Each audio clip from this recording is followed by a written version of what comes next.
It's a beautiful edition of the editorials, and I welcome you to it. My name is Sandra Asante. We are broadcasting from Canada. Today, we'll be drawing concerns on the reasons why Ethiopians' alphabet generation feels betrayed by Abiy Ahmed. So don't go anywhere. I'll be back after the break.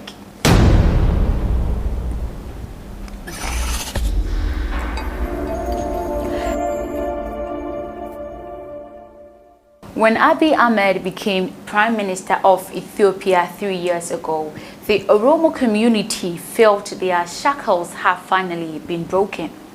He was one of them. He understood the anger of the country's largest ethnic group, who had led mass demonstrations leading to his predecessor's resignation. He knew what their cross-arm, the shackle symbol, made famous at the Rio Olympics when marathon runner Feyisa Lilesa raised his arms at the finish line really meant. Many people saw Abiy as a new messiah, says Marera Gudina, chairman of the opposition Oromo Federalist Congress, the OFC. For Oromos have felt like second-class citizens in their own country, once referred to even in official circles by a derogatory slur known as the G word, the equivalent of the N word, and was made to feel ashamed of their cultural identity. Most Oromos live in the Oromia region, as the country is divided into two ethnically based states.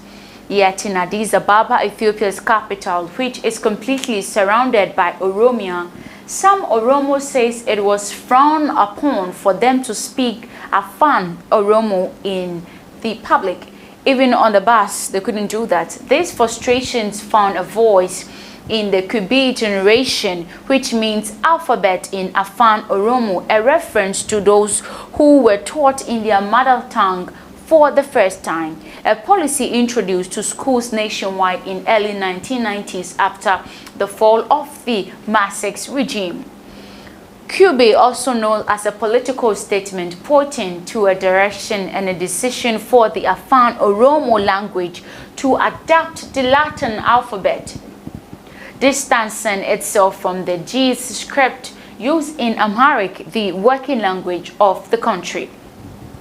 And with more education came a political awakening, as more educated Oromo started comparing their history with other histories like the others of South Africa. They realized that the inferior position assigned to them by the system was unbearable, says Faisal Rubel from the US-based Institution for Horn of Africa Studies and Affairs.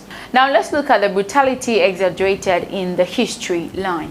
They learned how modern-day Ethiopian was formed under Emperor Menelik II through conquest and how their lands were lost. But not all Ethiopians see it as the same way. Menishel Maseret, an academic at Ethiopia's University of Konda, says many of the claims about Menelik's brutality are baseless and exaggerated for political gain. Much of Ethiopia's history is not written by trained historians. It is written by politicians. The allegations that 5 million Oromos were killed by Menelik, for example, he says, when you check such numbers, there wouldn't even be 5 million people in the whole Ethiopian at that time. Yet, Oromos did feel economically and culturally subjugated, which Mr. Faisal put down to the royal elite regarding them as uncivilized, a view which continued during Emperor Haile Selassie's 4-decade rule until his overthrow in 1974. One of the tenets of the era,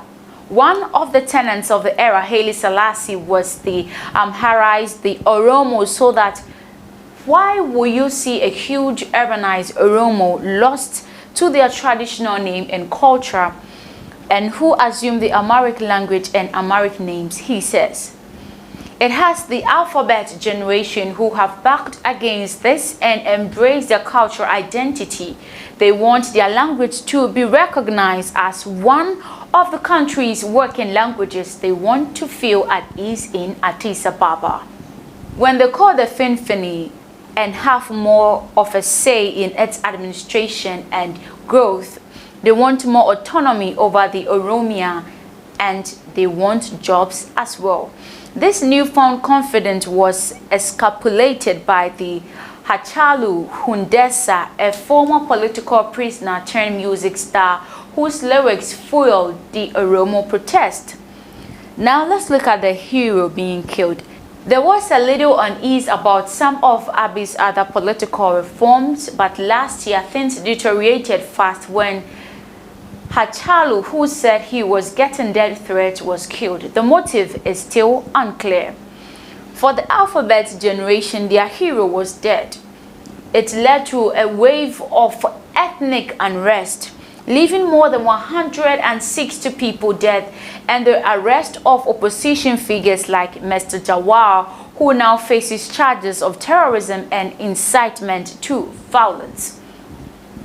Any democratic government will be left with no choice but to enforce the law when confronted with such scenes, says Mr. Manichel. Yet the repercussions have led Mr. Jawad's OFC and Oromo Liberation Front, the OLF, to boycott the next week's general elections.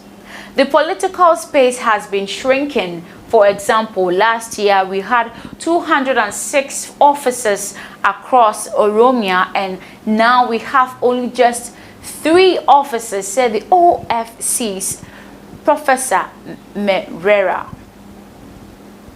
Mr. Abiy's Prosperity Party will have no real competition in Oromia. This is the party he formed after dissolving the Ethiopian People's Revolutionary Democratic Front, the EPRDF, a coalition of 4 ethnically based parties formed in the 1988 to fight the Massex regime. It has been dominated for more than 2 decades by Tigrayans, who make up around 7% of the population, another factor in the Oromo protest that brought him to power. Thank you so much for watching today's editorial. This is where I end it. I'll see you some other time. My name is Sandra Asante.